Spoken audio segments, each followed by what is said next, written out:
এই ভাই থামুন, আল্লাহর কসম এক পার বাড়াবেন না। আর পারছি না। সব শেষ। ঋণ, অপমান, ব্যর্থতা। হে আল্লাহ, তুমি কি আমাকে ভুলে গেছ? হুজুর, কাছে আসবেন না। আমার জীবন শেষ, মরাই ভালো। ভাই একটা প্রশ্ন করি, তুমি কি মুসলমান? হ্যাঁ, কিন্তু এতে কি আসে যায়? আসে, অনেক আসে, কারণ আল্লাহ কোরআনে বলেছেন, হে ঈমানদারগণ, নিজেদের হত্যা করো না, নিশ্চয় আল্লাহ তোমাদের প্রতি দয়ালু। সূরা নিসার ২৯ নম্বর আয়াত। ভাই, তুমি কি জানো নিজেকে হত্যা মানে আল্লাহর বিরুদ্ধে বিদ্রোহ? আত্মহত্যার শাস্তি রাসূল সাল্লাল্লাহু আলাইহি ওয়াসাল্লাম বলেছেন, যে ব্যক্তি দুনিয়াতে নিজেকে যেভাবে হত্যা করবে, জাহান্নামে তাকে ঠিক সেভাবেই বারবার শাস্তি দেওয়া হবে। এটি সহিহ বুখারীর হাদিস। ভাই, তুমি কি সেই আগুন সহ্য করতে পারবে? আমি শুধু কষ্ট থেকে মুক্তি চাই।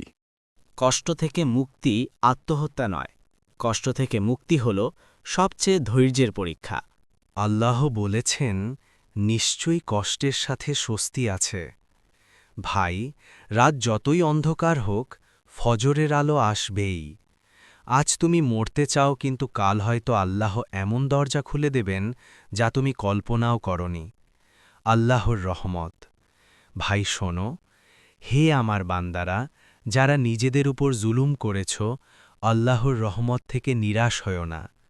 সূরা জুমার ৫৩। তুমি হতাশ, কিন্তু আল্লাহ হতাশ নন। তুমি নিজেকে শেষ ভাবছ, কিন্তু আল্লাহ তোমাকে এখনও সুযোগ দিচ্ছেন। হুজুর, আমি ভুল করছিলাম। আজ যদি আপনি না আসতেন, আমি জাহান্নামের দিকে এক পা বাড়িয়ে দিতাম। রাসূল সাল্লাল্লাহু আলাইহি ওয়াসাল্লাম কি বলেছেন জানো? যে ব্যক্তি নিজেকে দুনিয়াতে যেভাবে হত্যা করবে, জাহান্নামে তাকে সেই একই পদ্ধতিতে চিরকাল শাস্তি দেওয়া হবে। ভাই, এই কষ্ট কি কয়েক বছরের, আর ওই আগুন চিরকালের। আজ যে কষ্ট তোমাকে মারছে সেটা সাময়িক, কিন্তু আত্মহত্যার শাস্তি চিরস্থায়ী। ভাই, তুমি জানো হতাশা কার অস্ত্র? এটা শয়তানের অস্ত্র। শয়তান প্রথমে বলে তুমি ব্যর্থ, তারপর বলে তোমার কেউ নেই, শেষে বলে মরে যাও, সব শেষ হয়ে যাবে। কিন্তু কোরআন কি বলে?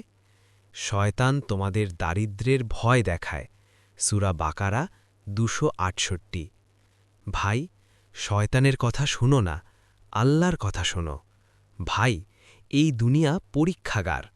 আল্লাহ বলেছেন, আমি অবশ্যই তোমাদের পরীক্ষা করব ভয়, ক্ষুধা, সম্পদ ও প্রাণের ক্ষতির মাধ্যমে। সূরা বাকারা ১৫৫। তুমি যে কষ্টে আছো, এটা প্রমাণ করে আল্লাহ তোমাকে ভুলে যাননি, আল্লাহ তোমাকে পরীক্ষা করছেন।